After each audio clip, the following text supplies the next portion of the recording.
Okay, so this video is for my digital photo class, and this is really for the students that missed. I changed a little bit, and it'll be a little bit different. So if you didn't miss class, and want to watch it again, it may be worth your time. Not sure.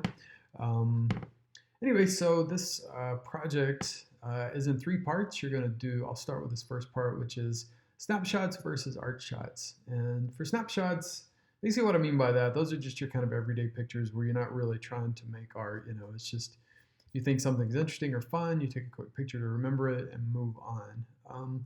Making photos for art purposes is a little different. It's a little bit more intentional.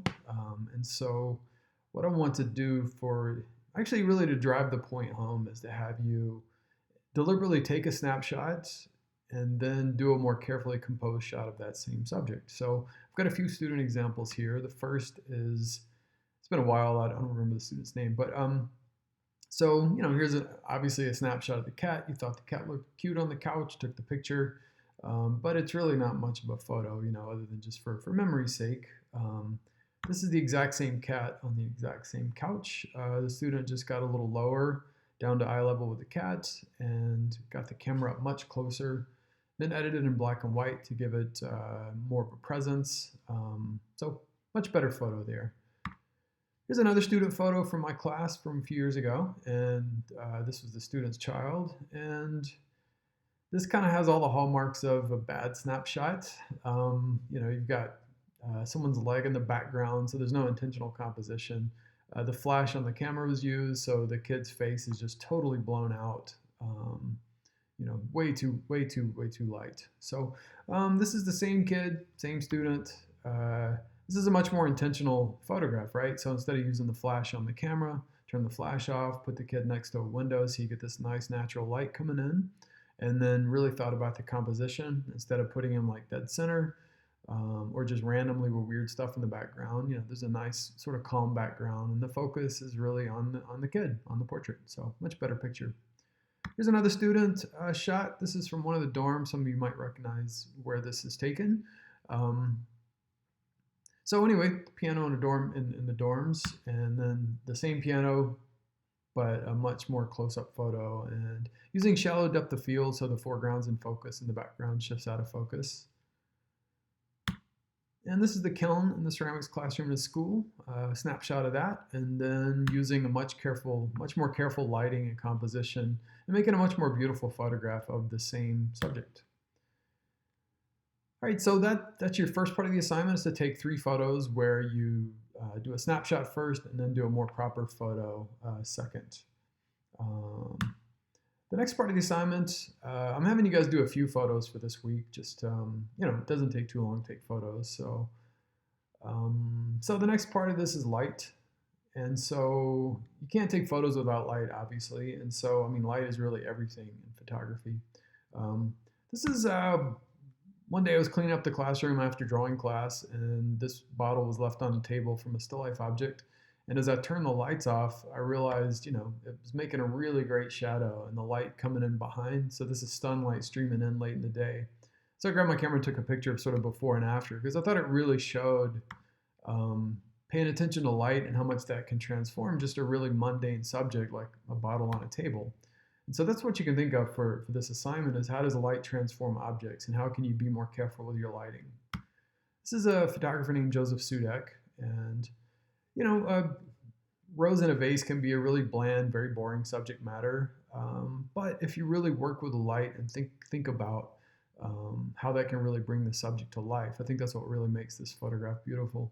This is another photograph probably taken in his backyard, and so the dew drops on the limbs, and that sense of light coming through the fog is just really gorgeous. So really pay attention to the light.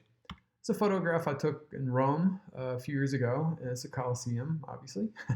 And it's a pretty boring photo. You see the tourists in the bottom and the cars, and it's pretty bland, very direct lighting. And taken just a few minutes later as I walked around,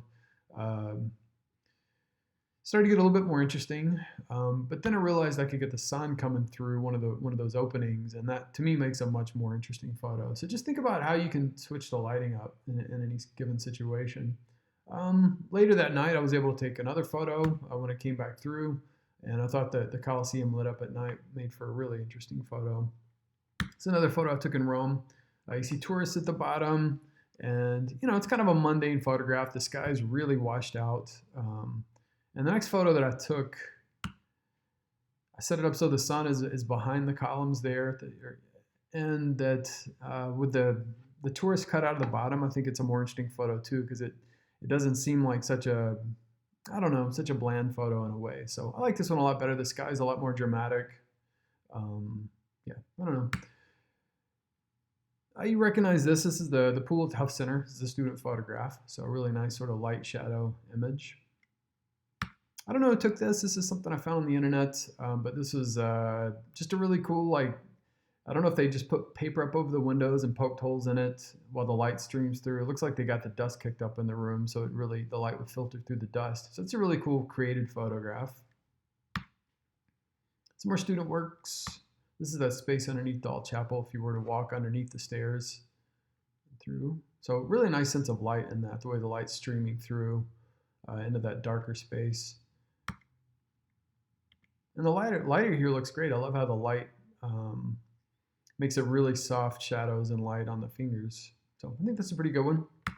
And I know we already did a shadows project, but I think we can take 3 more photos, because when you're thinking about light, it's really good to also think about shadows. So let's go and do 3 more of the shadow photos.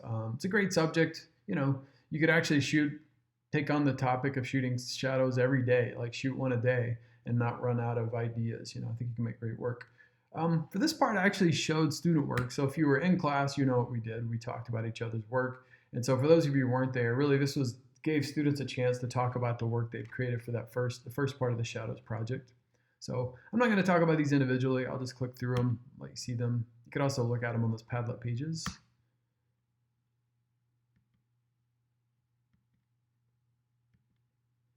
Yeah, pretty nice work the class made.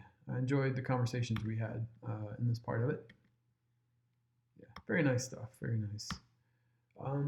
Yeah, this is a photographer. I don't know who took this photo, but I just love the sense of light and shadow in this, and how I think an additional element you can think of as you take photographs is how can you work up an interesting composition. So in this case, I think the use of geometry, the way that this composition is divided right in half by the building and the shadow coming off of it.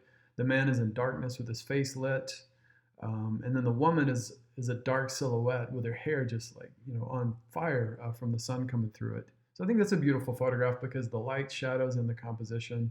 It's a portrait of James Dean, the actor. And I think the geometry here is really awesome, that diamond shape of the staircase. So as a photographer, that's your job, is to, even when you have a really interesting subject like a movie star, you can still take a bland photo of a movie star, right? I mean, we see them all the time. But, looking for the light, figuring out what the best setup is for a portrait is what's working here.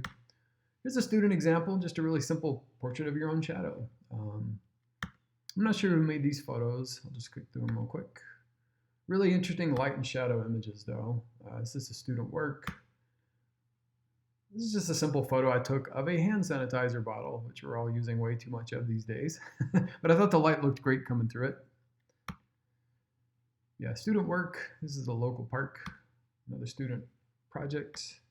More student pieces, and down to the final one. I love this little tendril of a shadow that's coming off of, I'm not sure, maybe that's a piece of a plant or some wrought iron. I'm not sure, but it's a really gorgeous photo. One of the nice things about editing your work into black and white and thinking in terms of black and white is it helps you focus on textures and composition and so forth. So that's the end of the slideshow. Just shoot me an email if you have any questions.